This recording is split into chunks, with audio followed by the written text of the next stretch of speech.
Oh, I'm so sorry. I can't remember who asked me to do this one, but it's on my board. The XeraCalm moisturiser, which is marketed towards eczema.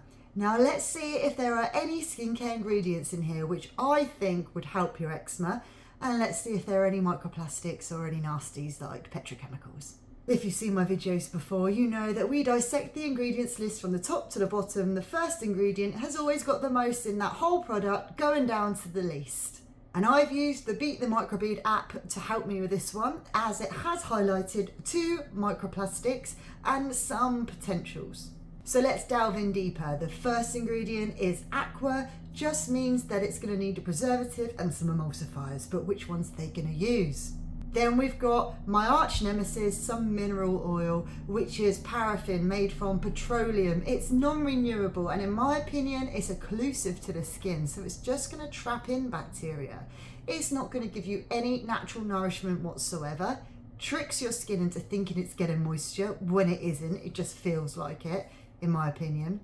And it's really cheap to produce. Third ingredient, glycerin. This is a humectant. It draws moisture into the skin, and as long as it's plant-based, this ingredient is absolutely fine. This triglyceride is an emollient, a petrochemical, but it is derived from coconut oil. We have our first peg. You know I don't like pegs. They may contain 1,4-dioxane, which is a well-known carcinogenic, and it's a petrochemical. It's just put in here to bind the water and the oils together. I don't like it.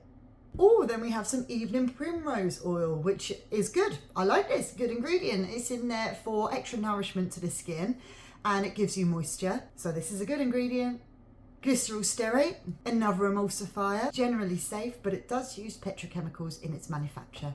Mirror-free miserate, another emulsifier derived from petrochemicals. Then we have another peg, peg 100, may contain those carcinogens I talked about earlier. Another emulsifier and petrochemical. Polyesterate 13 is a film forming agent, possible microplastic, and a petrochemical. It's just put in there for texture on your skin and no benefit to your skin whatsoever, and is detrimental to the environment.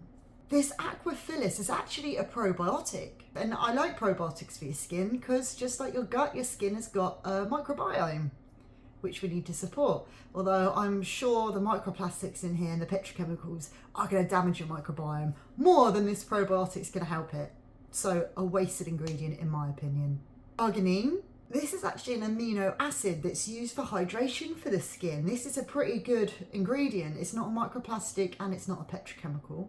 We have some citric acid, which acts as a pH adjuster to make sure it's not too acid or alkaline for your skin. This is fine. Right, so we've got some more evening primrose oil / palm oil esters. Right, so this is like an emollient blend, generally safe, but the palm oil does concern me as I can't see anywhere on their website that they use in responsibly sourced palm oil. So I'm just going to assume it's going to contribute to deforestation. We got glycine, which is another amino acid used for hydration. This one is pretty safe and biodegradable. Polyisobutene is another microplastic derived from petrochemicals, and it's another film forming agent. Polysorbate 20 is another PEG, another emulsifier, and another petrochemical, and another possible carcinogenic. This sorbitan isoterate is another emulsifier. My God, there's just emulsifiers in this. Water, mineral oil, a little bit of primrose oil, and emulsifiers. It's derived from sorbitol, but it does use petrochemicals. Tocopherol is a form of vitamin E, usually found in wheat germ oil in the natural sense. It's an antioxidant. This one's fine. And then we have more water. So there we go. There's the ingredients to this cream that's supposed to help with eczema. I'm not sure it's going to do you any help whatsoever in the long run. But let me know, have you ever tried it? And if there are any other skincare products you'd like me to dissect, then just let me know.